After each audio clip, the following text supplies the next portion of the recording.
Hey everybody, welcome back to another video, and today I'm going to be talking about something that I didn't actually know was dropping, and that was a Atom Eve from Invincible prequel origin story episode based on, Atom Eve's backstory. And this I already knew because I'd already read the comic, but it was still nice to see it in animated form.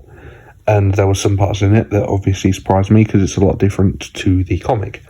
And again, I just want to disclose, I didn't see this coming. The trailer was dropped not even 24 hours ago, which means that they dropped the trailer and then just dropped the episode. So I watched it. It's a good 55 minutes long. I'm pretty sure that's longer than most Invincible episodes. I don't know about that though. I'm not sure. But I really enjoyed it. And there was a lot of things you learn, and there's a lot of things that are quite, surprising. So I'm going to break it down as best as I can. There's obviously going to be spoilers. And again, I don't really normally do these types of episodes, but Invincible's a show I've been passionate about for a while. And we've gone 2 years without a second season. Obviously, I wouldn't expect it in the first year. We got nothing in 2022. And then when the trailer came out this year, I only left some hype, and the season 2 is coming out in November, so it's wonderful. That is another 4 months, so yeah, well, 3, but anyways, let's talk about it. So at the beginning of the episode you get the Lizard League, which is a group of villains that I talked about quite regularly in the show, attack a superhuman lab experimental center. Now, to combat these are sent in the Guardians of the Globe, which consist of Immortal, War Woman, Aquarius, Green Ghost, and Black Samson, showing him when he was on the team, with the absence of Martian Man, Red Rush, and Darkwing, who are off doing other things. Now, the Lizard League surprisingly do get an upper hand on these guards. Obviously, they're three down, and they're getting quite smacked up. But as they're about to lose badly, Omni-Man comes in, and after that, it is shown a doctor from the Superhuman Lab Experimental Center taking out a pregnant woman to a car and driving to a hospital. Now, this pregnant woman turns out to be the woman who's carrying Atom Eve, and the birth happens at the hospital later on in that scene, and it shows what appears to be the deaths of the mother and the baby. The doctor gets found by his boss. Whatever happens to him happens to him, but just in time, the doctor managed to switch Atom Eve, or her name is Samantha, so we'll call her Samantha, manages to switch Samantha with another baby that died. So she gets given to her parents that you see in season 1, and obviously we find out in this episode that they're not her real parents, and it's quite cruel, I guess. That kind of really upset me, because these couple think that their baby's alive, and it turns out that their baby actually died, but they think it survived miraculously.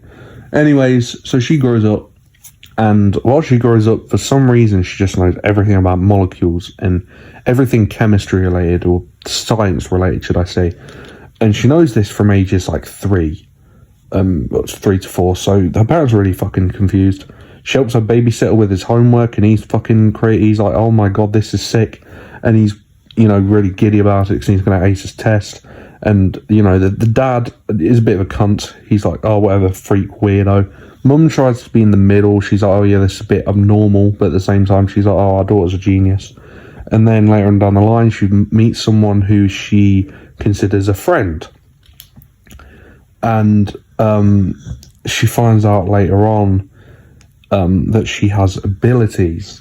Now, she can rearrange atoms on a molecular level, and she can turn anything she wants into anything else. So she can rearrange the molecules from left to right, corner to corner, A to Z. You know, she can do anything, but she cannot manipulate any living organisms. Reason being is because they put a mental lock on her brain because they knew that would be far too dangerous. As if giving her the ability to change anything wasn't dangerous enough.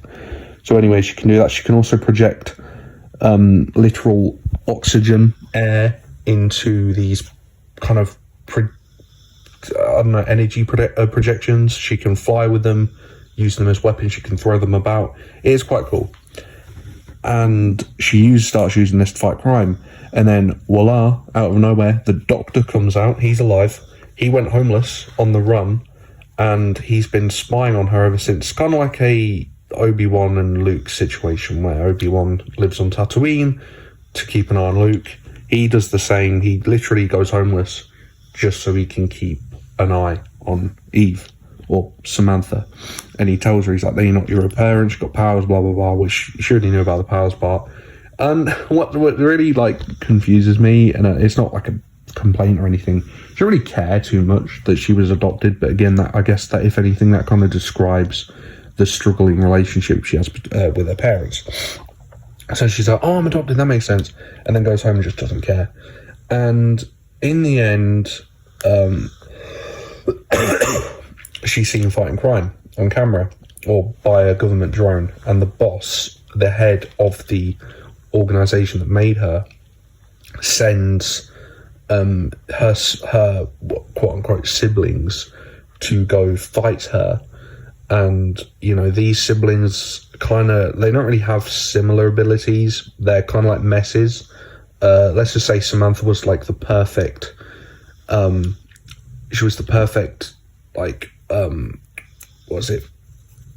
conclusion to the results that they were making. But these ones weren't as successful because I'm guessing it's because they didn't have Brandyworth, which is the doctor that looks after Eve, and that was literally went homeless and, wore fucking piss-filled shoes just to make sure she was okay. And I'm guessing he was the one that was really doing all of that, and that was kind of his expertise, so they wasn't, anywhere near as capable of making such spectacular creations without him. Anyway, they send them to kill her, and she fights them, but because they've been out of their tube so long, they start to kind of decay and they will die. And in the end, after trying to kill her, the leader of them, dies in Samantha's arms, and he's like, "Oh, goodbye."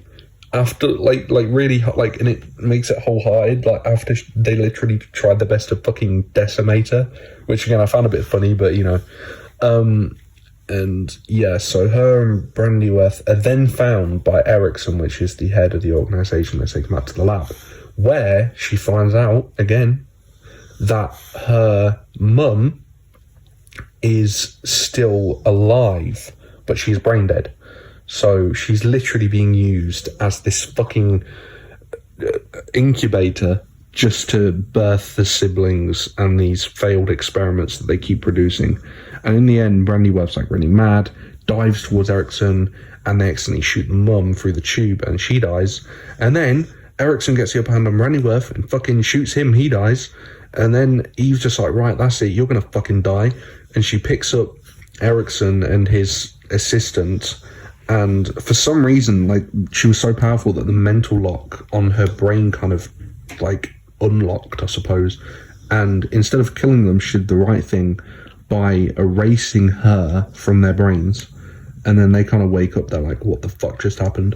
She goes home, she manipulates this photo frame of her and her parents into a photo with her real mum, Brandyworth, and then the 4 siblings that tried to kill her.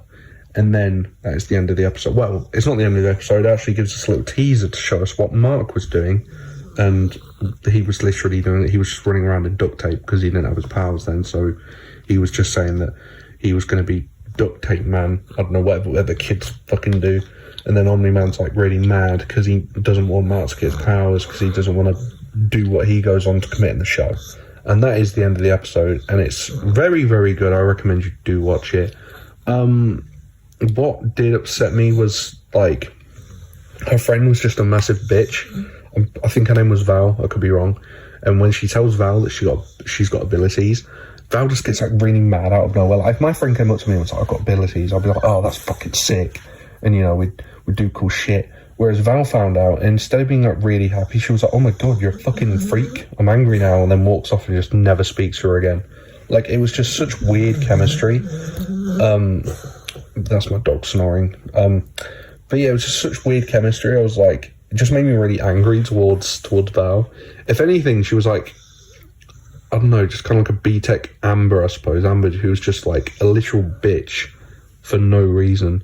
Like, got mad even though Mark was getting the shit beaten out of him and risking his life for the planet. And she's like, "Oh my god, you didn't tell me you were a superhero to try and protect me? What a fucking cunt. Fuck you."